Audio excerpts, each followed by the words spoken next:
Mark 10, 29 and 30.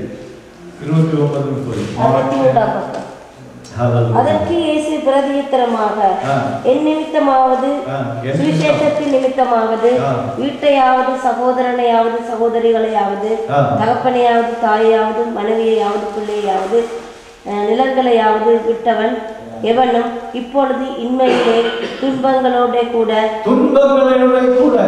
மத்தேயுல வந்து துன்பங்களோட கூட சொல்லல. அப்போ when you live for Jesus Christ, அதாவது நான் ஒரு சின்ன எக்ஸாம்பிள் சொல்றேன்.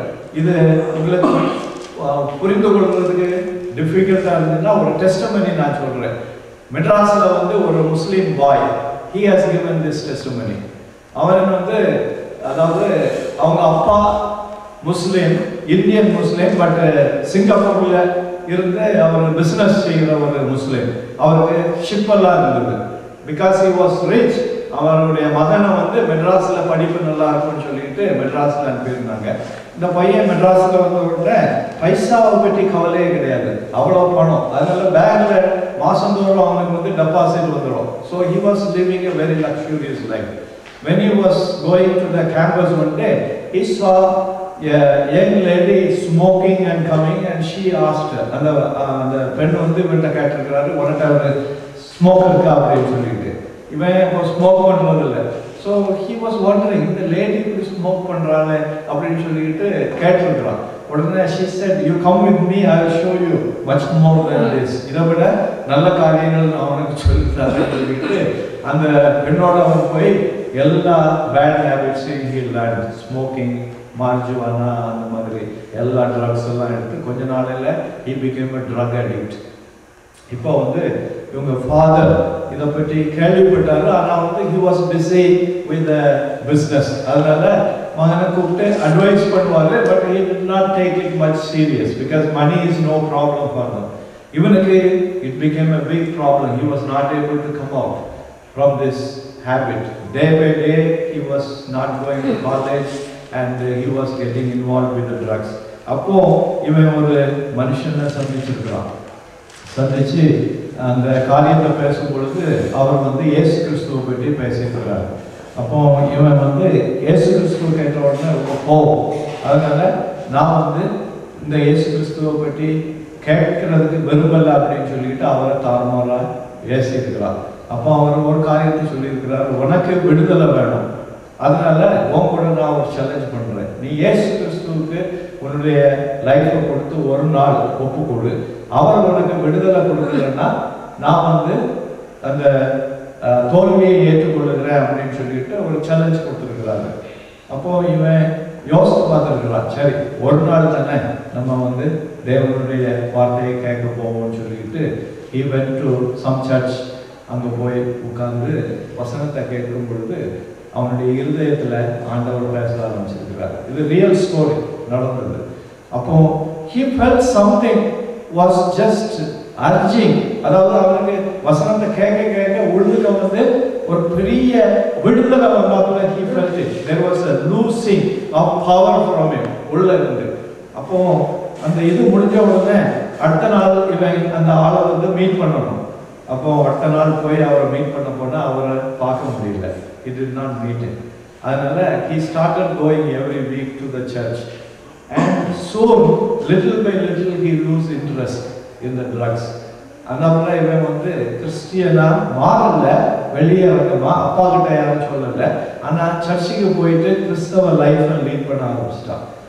அப்போ அவனுடைய ஹாலிடே வந்த உடனே he went to Singapore to be with the family. அங்க போனா ஃபாதர் எப்பவும் வீட்டில் இருக்க மாட்டார். he goes on business.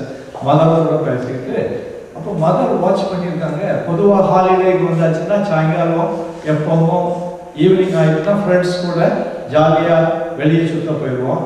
ஆனால் இப்போ வெளியே போகல, அவன் ஒரு ரூமில் போய் உட்கார்ந்துருந்து என்னோ பண்ணிட்டு இருக்கிறான் அப்படின்னு சொல்லிட்டு she was started just observing the change in his life. Father வந்த உடனே சொல்லியிருக்கா, இப்படி இது இவன் வெளியெல்லாம் போகிறதில்ல இருக்கும், அந்த மாதிரி என்னன்னு தெரியல அப்படின்னு சொல்லி. அப்போ ஃபாதர் போய் அவன்கிட்ட கேட்டிருக்கிறாரு. இவன் சொல்லியிருக்கிறான், அப்பா நான் வந்து ட்ரக்ஸில் இருக்கும் பொழுது நீங்கள் எனக்கு அட்வைஸ் பண்ணீங்க, நான் வந்து you didn't take it seriously, but it was a big problem for me. ஆனா இயேசு கிறிஸ்து எனக்கு விடுதலை தந்திருக்கிறாரு, அதனால நான் வந்து இப்போ இயேசு கிறிஸ்துவை ஃபாலோ பண்றேன். Father was very angry because he was very prominent Muslim. அவர் சொல்லியிருக்கிறாரு, நம்ம குடும்ப பிரஸ்டீஜே கெட்டு போயிடும், அதனால நீ ஒன்று செய், உனக்கு சோமலைன்னா நீ டாக்டர்கிட்ட போற, டாக்டர்கிட்ட போய் பைசா கொடுக்குறா, அவர் உனக்கு ட்ரீட்மெண்ட் தராரு, நீ சோமன உடனே திரும்ப ஹாஸ்பிட்டல்லையே போயிருக்கிறா. You forget about the hospital, you have paid the money, so I give you money, whoever has given you this teaching, give the money, but don't go there anymore, just forget it. But he said it's not possible because it's not like that. I cannot leave Jesus. நான் ஜீசஸை வந்து விட முடியாது அப்படின்னு சொல்லிட்டு, அப்போ father சொல்லிட்டாரு, நீ இயேசு கிறிஸ்துவை ஏற்றுக்கொண்டீங்கன்னா இன்னைக்கு இந்த வீட்டை விட்டு வெளியே போயிரு, உனக்கு இந்த சொத்து எதுவுமே கிடையாது. Is a very big rich man. So he thought for a while. Mother வந்து சொன்னாங்க, உடனே நீ முடிவெடுக்காத மகனே, take some time, ஆனா நீ வந்து யோசித்து முடிவெடு அப்படின்னு சொல்லி. அப்போ ஃபாதர் சொன்னாரு, நான் வந்து ஒரு பெரிய பார்ட்டி அரேஞ்ச் பண்றேன் மெட்ராஸ்ல, என்னுடைய ஃப்ரெண்ட்ஸ் எல்லாரும் வருவாங்க, உனக்கும் அந்த பார்ட்டியில் இன்விடேஷன் தருகிறேன். Something we are going to decide on that. So the day came, பெரிய பார்ட்டி, பெரிய ஒரு ஹோட்டலில் அரேஞ்ச் பண்ணியிருக்காங்க. ஃபாதர் brought a Bible, அதாவது very costly Bible ஒன்று வாங்கிட்டு, முஸ்லீம் man. He came to the hotel, all his friends were there. He called the son and said, son, take this Bible. So he was very happy, my father has brought a Bible. And he said, today, if you want my wealth, my property, in front of everybody you should tear it up and lit the Bible. தீ கொடுக்கணும். அதை நீ செய்யலைன்னா உனக்கு ப்ராப்பர்ட்டியில் எதுவும் கிடையாது, நீ இங்கேருந்து இப்போவே எங்களை விட்டு போயிடணும், அதுக்கு பிறகு there is no connection between. So அவன் கண்ணை மூடிட்டு, ஆண்டவரே நான் என்ன செய்யறது? அப்போ ஆண்டவர் அந்த வசனத்தை சொல்லியிருக்கிறார், இந்த உலகம் பூரா நீ ஆதாயப்படுத்தினாலும் உன்னுடைய ஆத்மாவை நீ எழுந்து போட்டீங்கன்னா உனக்கு என்ன லாபம்? உடனே நீ எழும்பி அந்த பைபிளை வாங்கிட்டு அந்த ஹோட்டலை விட்டு வெளியே போயிட்டான் எல்லாரும் முன்னாலேயும். அப்பாவுக்கு ஒரே ஆத்திரம், என்ன செய்யன்னு தெரியல. அவர் வந்து கோவத்தில் விட்டுட்டார். ஆனால் அந்த பையன் வந்து அந்த சிட்டியில் போய் திரும்ப காலேஜ் ஸ்டடீஸை கண்டினியூ பண்ணி, some friend told him you join the Bible college. It's a long story actually, it's a, so அவனுக்கு பைபிள் காலேஜுக்கு போகிறதுக்கு பைசா கிடையாது. ஆனால் ஒரு ஃப்ரெண்ட் அட்வைஸ் பண்ணியிருக்கிறார், I will try to do something, அதனால போய் நீ காலேஜில் ஜாயின் பண்ணேன் அப்படின்னு சொல்லி. So he join the college and they gave him 10 days time to pay the fees, 3-year course. So அவன் ஜாயின் பண்ணிக்கிட்டு everyday he was praying. I think 3rd day or 4th day somebody came to see him and அவனுக்கு யாருன்னே தெரியாது. That man came and said, God told me that I must bear all your expenses for 3 years. So I am paying all your fees for the whole 3 years. And you continue every month expenses that you will receive it. எனக்கு ஒரே ஆச்சரியம், யாருன்னு தெரியாது, அந்த ஆள் பே பண்ணிட்டு போயிட்டாரு. He continued studies. அப்புறம் அந்த ஸ்டடீஸை முடிக்கிறது வர அவனுக்கு யாருன்னே தெரியாது அந்த ஆளை. கர்த்தர் வந்து அவனுக்கு ஒரு மனைவியும் கொடுத்து இப்போ வந்து he is doing the ministry among Muslims எங்கள் மெட்ராஸில். அவன் வந்து டெலிவிஷனில் he came and given an open testimony. இதுக்கு இடையில வந்து நிறைய ஸ்டோரிஸ் இருக்குது, நான் அதெல்லாம் விட்டுட்டேன். அவங்க அம்மா வந்து இவனை எப்படியாவது திரும்ப கொண்டு வரணும்னு சொல்லி ஒரு அங்கிளை வச்சு இவனை நான் உனக்கு அனுப்புகிறேன் அப்படின்னு சொல்லிக்கிட்டு ஒரு ஒரு யாருக்கும் தெரியாத ஒரு மறைவிடத்தில் கொண்டு இவனை அடைச்சி போட்டுட்டாங்க. அடைச்சி போட்டுக்கிட்டு டெய்லி சாப்பாடு மட்டும் போயிட்டு இருக்கோம். But he cannot go out anywhere. அங்கே இருந்து ஆண்டவர் அவனை விடுவித்து கொண்டு வந்ததெல்லாம் அது very long story. So why I am telling this, அதாவது தேவன் நிமித்தமாக நம்ம வந்து இங்கே என்னெல்லாம் சொல்லியிருக்கு, வீட்டையாவது சகோதரரையாவது சகோதரியாவது வேற எந்த காரியத்துக்காகவும் இல்லை, தேவனுடைய நிமித்தம் தன்னுடைய வீடையோ எதையோ இழந்தால் 100 தனியா திரும்ப சொல்லுவேன். அப்போ இவருக்கு அந்த வேர்டு வந்து ஃபுல்ஃபில் ஆனது. எங்க அப்பா செய்ய முடியாததை விட இந்த மனுஷன் வந்து எல்லாத்தையும் கொடுத்துட்டு போயிட்டாரு. அது மட்டும் இல்ல, அவன் படிச்சு முடிச்ச உடனே அவரே ஒரு பொண்ணா ஆயத்தப்படுத்தி இவங்க அப்பா செய்ய முடியாத அளவுக்கு அந்த ஆள் வந்து மேரேஜை ரொம்ப கிராண்டா செய்து முடிச்சிருக்கிறாரு. ஸோ ஹீ டோல்ட், என்னுடைய வாழ்க்கையிலும் என்னுடைய சில்ட்ரனுக்கு இல்லை, என்னுடைய 2 பிள்ளைகளுக்கு இல்லை. ஆனால் கர்த்தர் அமெரிக்காவில் ஸ்பிரிச்சுவல் சில்ட்ரன் நிறைய பேர் கொடுத்துருக்காங்க. எனக்கு உதவி செய்யறதுக்கு எத்தனை பேர் இருக்கிறாங்க. நான் சொன்னேன்னா கணக்கில் அடங்காது. அதாவது என்னுடைய தேவைகள் வரும் பொழுது இங்கே வந்ததுல இருந்தே ஒவ்வொரு காரியங்கள்லையும் ஆண்டவர் வந்து பல விதமான வழிகளில் சந்திச்சுட்டு இருக்கிறாரு. அப்போ இது when you live to know these things, அதாவது கர்த்தருக்கு ஒப்பு கொடுக்காம அந்த அந்த இதுல வராதபடி we will never understand things how it's going to happen. Human mindல நம்ம அண்டர்ஸ்டாண்ட் பண்ணோம்னா we will never feel it is possible. இந்த முஸ்லீமுடைய இது வந்து his life is in threat. இந்தியாவில் வந்து முஸ்லீம்ஸ் வந்து இந்த மாதிரி டெஸ்டிமனி டெலிவிஷன்ல கொடுத்தாச்சுன்னா they will try to kill him. அவனுக்கு life is in danger. But he is not worried because பாதுகாக்கிறவர் வந்து ஆண்டவர். அதனால இங்க வந்து இயேசு கிறிஸ்து சொல்றாரு, என் நிமித்தம் நீங்க ஏதாவது இழக்க நினைச்சுன்னா 100 தனியாக உங்களுக்கு கொடுக்கிறது persecution-ஓட. Persecution will be attached to that and நித்திய ஜீவன் will be given unto him. So இந்த சாட்சி எதுக்காக சொன்னேன்னா, இது வந்து நீங்க நேரடியாக சொல்லும் பொழுது கேட்டீங்கன்னா இன்னும் இன்ட்ரெஸ்டிங்கா இருக்கும். இப்படி ஒரு மனுஷன் தன்னுடைய வாழ்க்கையில வந்து முடிவெடுக்க முடியுமா? ஒரு பக்கம் வந்து கப்பல், அவனுக்கு ஷேர்ல வந்து கப்பல் கூட இருக்குது. such a big rich thing that he just left it for Jesus Christ, walked out empty handed, ஒண்ணுமே இல்லாத. ஆனா ஆண்டவர் அவரை விடல, அவருடைய தேவைகள் எல்லாம் சந்திச்சு எல்லாவற்றையும் கொடுத்தார். அடுத்தது வந்து பைபிள் சொல்லுகிறது, உலகத்தின் இழப்பு ஆவிக்குரிய ஆதாயமா மாறும். இது வந்து மத்தேயு 19:21 வாசிச்சுட்டோமே. இப்போ வந்து 19:21 வாசிங்க. 19:21.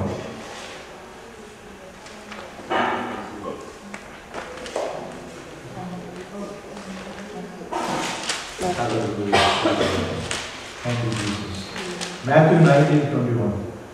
அதற்கு இயேசு, நீ பூர்ண சற்பனராய் இருக்க விரும்பினால் போய் உனக்கு உண்டானவர்களை விற்று தரித்திரருக்கு கொடு, அப்பொழுது பரலோகத்தில் உனக்கு பொக்கிஷம் உண்டாயிருக்கும், பின்பு என்னை பின்பற்றி வா என்றார். ஹல்லேலூயா. இந்த கதை எல்லாருக்கும் தெரியும். ஒரு ரிச் மேன் வந்து இயேசு கிட்ட கேட்கிறான், நான் வந்து பரலோக ராஜ்யத்தை ஆதாயப்படுத்திக் கொள்ளணும்னா என்ன செய்யணும்னு சொல்லிக்கிட்டு. அப்ப இயேசு கிறிஸ்து கட்டளைகளை கீழ்ப்படின்னு சொல்லும் பொழுது அவன் சொல்றான், சின்னதுல இருந்தே நான் எல்லா கட்டளைகளையும் கீழ்ப்படுகிறேன். ஆனா இயேசு கிறிஸ்து இருக்கிறார், இன்னும் முன்னிடம் ஒரு குறை உண்டு. அப்போ இயேசு கிறிஸ்து looks at the heart, what is going on. வெளியே ரிச்சுவல் ஆட்டு what we are doing, he is not interested. வெளியே இருந்தோமா நம்ம வந்து ஒருவேளை நல்ல கிறிஸ்தவங்களா இருப்போம், ரெகுலரா சர்ச்சுக்கு போவோம், காணிக்கை கொடுப்போம், அது we will be doing so many things. ஆனா இவனிடம் ஒரு குறை உண்டு என்று இயேசு கண்டு அப்பதான் சொல்லுகிறார், அதற்கு இயேசு, நீ பூரண சற்பனராய் இருக்க விரும்பினால் போய் உனக்கு உண்டானவைகளை விட்டு தரித்திரருக்கு கொடு, அப்பொழுது பரலோகத்தில் உனக்கு பொக்கிஷம் உண்டாயிருக்கும், பின்பு என்னை பின்பற்றி வா. ஹல்லேலூயா. இன்னொரு வசனம் வாசிக்கலாம். 1 யோவான் 3:17. ஹல்லேலூயா. இது வந்து இயேசு கிறிஸ்து சொன்னாரு, உங்களுக்கு பரலோகத்தில் பொக்கிஷம் உண்டாயிருக்க நீங்க வந்து எந்தெந்த காரியங்கள் செய்ய வேண்டும் என்பது இயேசு கிறிஸ்து சொன்னாரு. இந்த உலகத்துல பொக்கிஷம் இருந்ததுன்னா கள்ளன் வந்து களவாடிட்டு போயிடுவான், அல்லது வந்து புழுக்கள் வந்து அவைகளை அழித்து போடும் அப்படின்னு சொல்லிட்டு 1 John chapter 3:17. 1 யோவான் 3:17. 1 யோவான் பிரதர் குமார், 1 யோவான், யோவான் அல்ல, 1 யோவான் 3:28 பக்கம். 1 யோவான் 3:17 வாசிக்கலாம். ஒருவன் இவ்வுலக ஆஸ்தி உடையவனாயிருந்து தன் சகோதரனுக்கு குறைச்சல் உண்டென்று கண்டு தன் இருதயத்தை அவனுக்கு அழைத்துக் கொண்டால் அவனுக்குள் தேவ அன்பு நிலை கொள்கிறது எப்படி? இங்க வந்து யோவான் இதை குறித்து எழுதுகிறார். இயேசு கிறிஸ்து ஏற்கனவே சொல்லிட்டார், உனக்கு பரலோகத்தில் பொக்கிஷம் உண்டாயிருக்க நீ வந்து ஏழைகளுக்கு கொடுன்னு சொல்லிட்டு. ஆனா யோவான் இங்க எழுதுகிறார், ஒருவன் இவ்வுலக ஆஸ்தி உடையவனாயிருந்து தன் சகோதரனுக்கு குறைச்சல் உண்டென்று கண்டு தன் இருதயத்தை அவனுக்கு அழைத்துக் கொண்டால். அப்போ நம்ம எல்லா ஆஸ்தியும் வைத்துக் கொண்டிருக்கிறோம். என்னுடைய சகோதரன் வந்து சாப்பாடு இல்லாம, நான் பார்க்கும் பொழுது சாப்பாடு இல்லாம இருக்கிறான்னா என்னுடைய இருதயத்தை நான் அடைத்து கொண்டால் அவனுக்கு தேவ அன்பு நிலை கொள்ளுகிறது எப்படி என்று கேள்வி கேட்கிறான். அப்போ பல நேரங்கள்ல நம்ம என்ன பண்ணுறோம்னா இருக்கிறவங்களுக்கே தான் கொடுக்குறோம். நம்ம இருக்கிறவங்களுக்கு கொடுக்குறோம், அவங்க கூட ஷேர் பண்ணிக்கிறோம். ஆனா இயேசு கிறிஸ்து லூக்கால சொன்னாரு, நீயோ விருந்துக்கு ஒருவனை அழைக்கும் பொழுது யாரெல்லாம் அழைக்கணும்? தரித்திரரையும் லேவியும், அதாவது நொண்டியாரையும். அதாவது என்ன சொல்லுகிறார் என்றால் அவங்க வந்து திரும்ப உங்களுக்கு அதை கொடுக்க முடியாது. நான் பிரியாணி கொடுத்தேன்னா நீங்க எனக்கு கொத்து புரோட்டா கொடுப்பீங்க. It's like an exchange program. But Jesus is telling, because of that you don't receive anything from above. மேல இருந்து உங்களுக்கு ஆசீர்வாதம் வேணும்னா யார் உங்களுக்கு திரும்ப கொடுக்க முடியாதோ அவர்களுக்கு கொடுக்கறதுக்கு பழகுங்க அப்படின்னு சொல்லி. இதை செய்யாதுங்கன்னு இல்லை, இது கொடுங்க. It's good. கொத்து புரோட்டா சாப்பிட்டாலும் சரி, பிரியாணி சாப்பிட்டாலும் சரி, இதெல்லாம் சாப்பிடலாம். ஆனா வந்து ரிமெம்பர் த புவர், அதாவது சீஷர்களை கட்டளையிடும் பொழுதும் விசேஷமா அப்போஸ்தலர் நடவடிக்கைகள்ல பூர மனதிலாருங்க, அதாவது நீதி பீப்புள். அங்க இதுதான் சொல்லுகிறார் யோவான், ஒருவன் இவ்வளவு ஆஸ்தி உடையவனா இருந்து தன் சகோதரனுக்கு குறைச்சல் உண்டு. என்னுடைய சகோதரனுக்கு ஏதாவது இல்லைன்னு சொல்லியாச்சுன்னா, if I have plenty I should be ready to give it without his asking. அவர் கேட்கதான் வரணும்னு இல்லை. இன்னொரு இடத்துல சொன்னாரு, உனக்கு வேலை செய்கிறவனுக்கு அவனுடைய சம்பளத்தை நீ வந்து பிடிக்காது. அதாவது இன்னைக்கு அவனுக்கு கொடுக்கலன்னா சாயங்காலம் போய் அவன் சாப்பிட முடியாது. அப்படி செய்கிறவனுடைய கணக்கை நான் கேட்பேன் என்று வேதம் சொல்லுகிறது. Because they live day by day. இதனால ஒருவேளை நமக்கு நஷ்டம் வரலாம். எனக்கு நஷ்டம் வந்துருக்குது. நான் சொன்னேன், நான் ஒரு பிஸ்னஸ் பண்ணேன். அதாவது சம்பளத்தை வாங்கிட்டு அடுத்த நாள் வேலைக்கு வர மாட்டான், வேற கம்பெனிக்கு போயிடுவான். பட் நஷ்டம் வர்றது வந்து temporary. God is not going to leave us. When you follow the word of God, temporarily you may fall into some loss. அதனால தான் சொல்லி இருக்கிறது, உலகத்தின் இழப்பு வரும் பொழுது அதுக்காக நன்மை செய்யல நிறுத்திடக்கூடாது. நிறைய நேரங்களில் நம்ம அதுதான் செய்யறோம். ஒரு நேரம் நன்மை செய்துட்டு அதுக்கு பிரதிபலன் இல்லைன்னா அடுத்த தடவை அதை செய்யறதுக்கு நம்ம உற்சாகம் இல்லாம போயிடுறோம். நம்ம வந்து பிரதிபலன் மக்களுக்கு இருந்து எதிர்பார்க்கல. we are expecting the blessing of God. அப்போ இங்க வந்து இன்னொரு வசனம், இது வந்து பால் சொல்லுகிறார். 1 தீமோத்தேயு 6, 1 Timothy chapter 6 17 and 19, 17 to 19. Hallelujah. 1 Timothy chapter 6 17 to 19, 17 இருந்து 19. Hallelujah. இங்க என்ன சொல்லுகிறார்? நன்மை செய்யவும் நற்கிரியைகளில் ஐஸ்வர்யம் உள்ளவர்களாயும் தாராளமாய் கொடுக்கிறவர்களும் உதாரண குணமுள்ளவர்களுமாய் இருக்கவும் நித்திய ஜீவனை பற்றி கொள்ளும்படி வரும் காலத்திற்காக தங்களுக்கு நல்ல ஆதாரத்தை பொக்கிஷமாக வைக்கவும் அவர்களுக்கு கட்டளை. முழுச வாசிங்க 17-19. இவ்வுலகத்திலே ஐஸ்வர்யம் உள்ளவர்கள் இருமாப்பான சிந்தையுள்ளவர்களாய் இராமலும். எப்படி இருக்கக்கூடாது? ஐஸ்வர்யம் உள்ளவர்கள் இருமாப்பான சிந்தை உள்ளவர்களாய் இருக்கக்கூடாது. தெளிவா கேட்குதுங்க. நிலையற்ற ஐஸ்வர்யத்தின் மேல் நம்பிக்கை வையாமலும். நிலையற்ற ஐஸ்வர்யத்தின் மேல் நம்பிக்கை வையாமலும். அதாவது இந்த உலகத்துல நீங்க பணம் இருக்கிறவங்களை பார்த்தாச்சுன்னா their faith is on their wealth, their faith is not on God. அதனாலதான் இங்க சொல்லுகிறார், அதாவது பணம் இருக்கிறது பாவம்னு சொல்லல, நம்ம விசுவாசம் அந்த பணத்தை மேல கொடுக்கு. அதாவது பணம் உள்ளவங்க என்ன நினைக்கிறாங்க, everything I can buy. Admission கிடைக்கலையா, ஐ கிவ் 2 lakhs. இந்தியாவில் it's very common. 3 lakhs. Even Christian institutions, if they pay money, அங்குள்ள பிஷப்புக்கெல்லாம் பைசா கொடுத்தாச்சுன்னா they give admission. So everything you can buy by money. அப்படின்னா பணம் உள்ளவங்க நினைக்கிறாங்க. ஆனா இங்க தேவ வசனம் என்ன சொல்லுகிறார்? வாசிங்க சிஸ்டர்.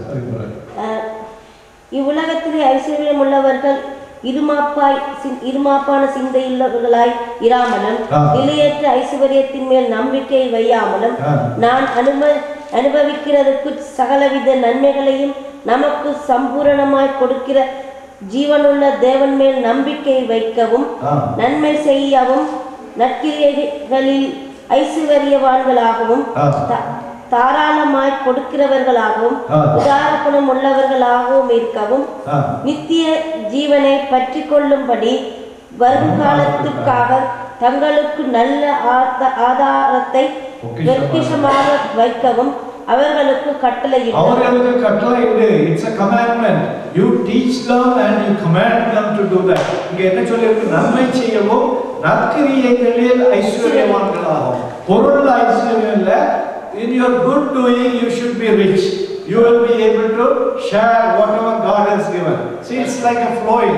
அதாவது தண்ணியை விதைக்கிறவனுக்கு தண்ணி ஊற்ற வேண்டிய அவசியம் இல்லைன்னு ப்ராபர்ல ஒரு இது இருக்கிறது. நம்ம இறைக்கும் பொழுது நமக்கு இறைக்கப்படும் அப்படின்னு சொல்லிட்டு, அப்போ தாராளமாய் கொடுக்கிறவர்களும் உதார குணம் உள்ளவர்களுமாயும் நித்திய ஜீவனை பற்றி கொள்ளும்படி வரும் காலத்திற்காக தங்களுக்கு நல்ல ஆதாரத்தை. அப்போ we have to earn the ஆதாரம் for the நித்திய ஜீவன். அதனால